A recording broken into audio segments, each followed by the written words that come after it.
Magandang buhay mga sir at ma'am ko. Welcome to my channel. For today's video ay mag-aani tayo ng asparagus berries o yung bunga ng asparagus. So ituturo ko sa inyo, papakita ko sa inyo kung paano siya anihin, at the same time paano siya linisan at paano siya i-inback if ever na hindi natin kagad siya gamitin. So nandito tayo sa taniman ng ating asparagus at meron tayong 3 puno ng asparagus na kukuha natin ng asparagus berries or bunga ng asparagus. So kung nakita nyo sa iba kong video, naka net pa siya, pero ngayon nakita ko ay ready na siya for harvest. Kaya mga sir at ma'am ko, samahan nyo ako sa pag-ani ng ating asparagus berries. So ito yung ating asparagus. Meron tayong 3 puno ng asparagus na kukunan natin ng asparagus berries. So naipakita ko yun sa inyo to last time na nakanet kasi kinakain ng ibon yung bunga ng asparagus. So ito yung bunga natin ng asparagus na kulay red orange na yung ating bunga ng asparagus. So aanihin natin yan. So ito isa. Then puntahan naman natin yung pangalawang puno na namumunga ng asparagus. So swerte ko kasi 3 lang yung namumunga ng asparagus berries, kasi ibig sabihin 3 lang yung female asparagus. So ito yung ginawa natin last time na poste. Ayan. Ito din.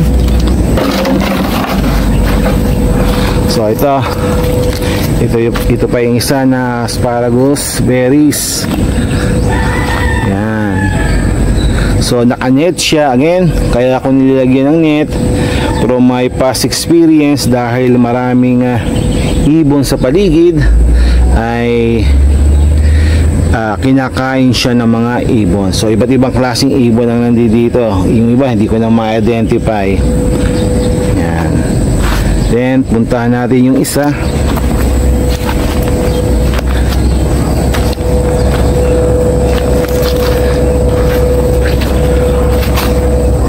So ito pa. So ito nag-uumpisa na siyang mag-orange yan. Meron na ding orange na bunga. So ibig sabihin magulang na to. So gagawin natin, tatanggalin natin yung net at mag-aani tayo ng asparagus. So meron din tayong asparagus seedling. Ayan. In 1 month time, available na siya sa market. So i-announce ko sa ating group na may available na tayong asparagus seedlings. Then papakita ko na rin sa inyo, meron tayong saging na tampuhin. Yan. Namumunga na. Another blessing to. Saka ito yung ating latundan, may bunga na rin. Yung kabila, nagpupuso na rin yung ating saging na latundan. Meron din tayong time na kamote. So ito nga pala yung 6-month-old o 6-month-old na asparagus seedling. Ayan. Actually ito yung in-split natin before.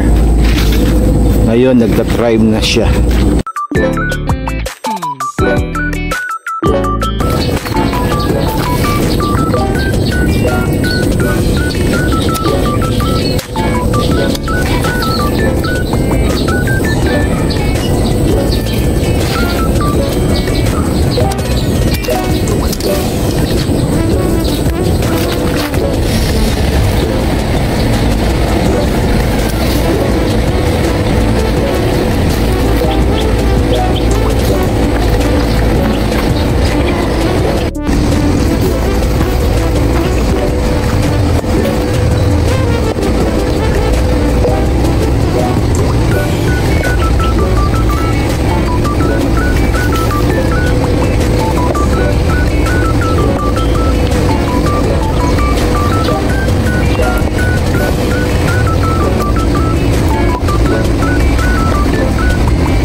puntahan naman natin yung susunod na puno na kukuha na natin ng asparagus berries.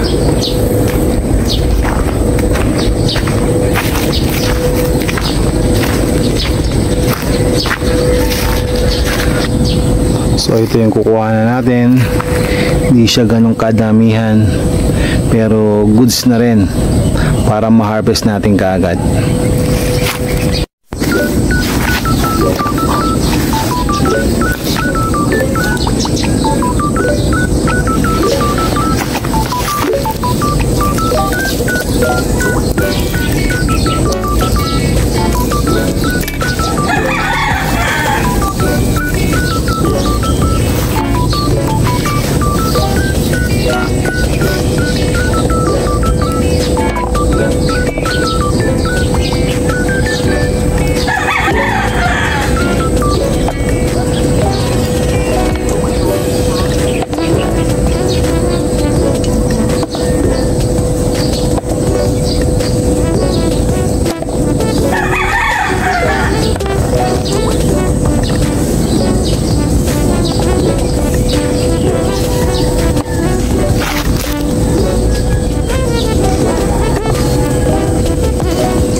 Nakuha natin. So dito naman sa third na nilagyan natin ng net ay maghihintay pa tayo ng mga 1.5 weeks para maging fully matured na yung ating asparagus berries. Lagyan lang ng container, then isa-isang pisain yung ating asparagus berries. So pagka kulay orange na yung berries natin, madali siyang pigain. So yung malalaking seeds na ganito, mayroon na 3 seeds, yung iba 3 seeds, no? 3 seeds.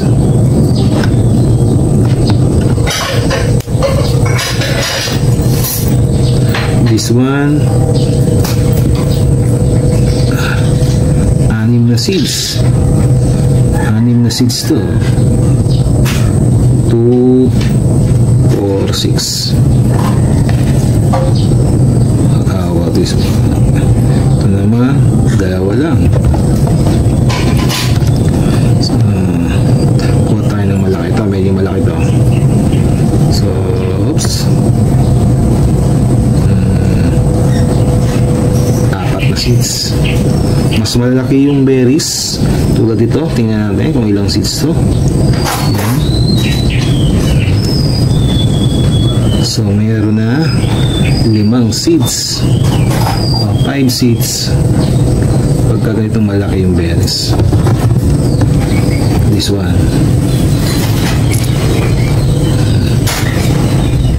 iba yung seeds.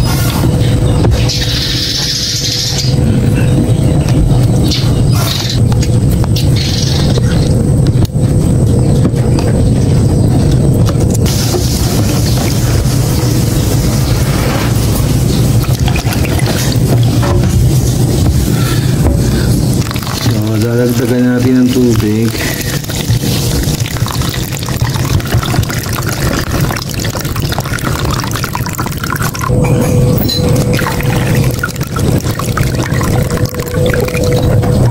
So hugasan natin yung ating mga berries, then lahat ng mga good seeds ay pupunta sa bandang ilalim, at yung mga hindi naman magagandang seeds ay lulutang. At the same time, pati yung balat ng ating asparagus ay lulutang din.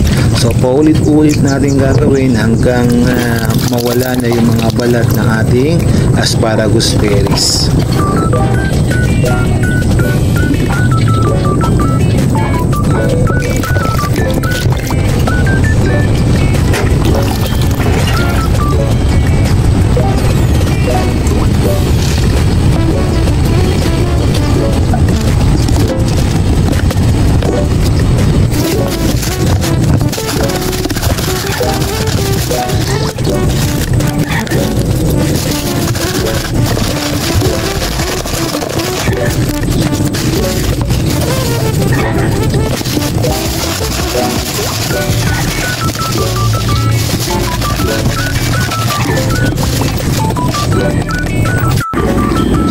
Bilad natin sa arawan yung ating asparagus seeds for 30 minutes.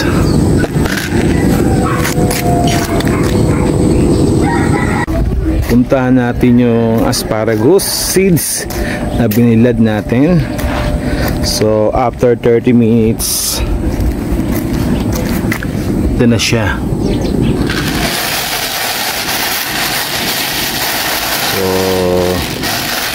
Lalagay natin to sa ziplock and sa rep para tumagal yung seeds natin. After nating mabilad yung ating asparagus seeds, ay ilalagay natin siya sa isang plastic ziplock. Then after ilagay ng ziplock ay gagawin natin, lalagyan natin ng label yung ating plastic ziplock para matrack natin yung ating lifespan ng ating asparagus seeds. Usually umaabot ng 3 to 6 months yung ating asparagus seeds kung siya ay nakalagay sa ziplock. At the same time, ilalagay pa natin siya sa sealed Tupperware or container. Then after that, ilalagay naman natin siya sa refrigerator, huwag sa freezer, doon lang sa loob ng ref para lalong tumagal yung ating asparagus seeds.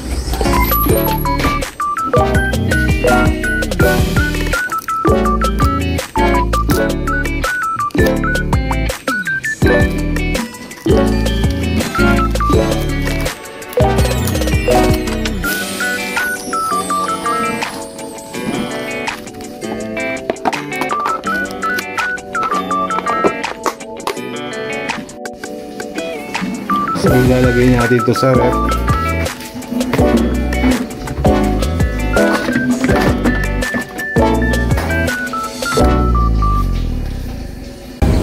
Natapos na natin i-harvest yung ating asparagus berries, then nilinis din natin siya para makuha natin yung mga seeds.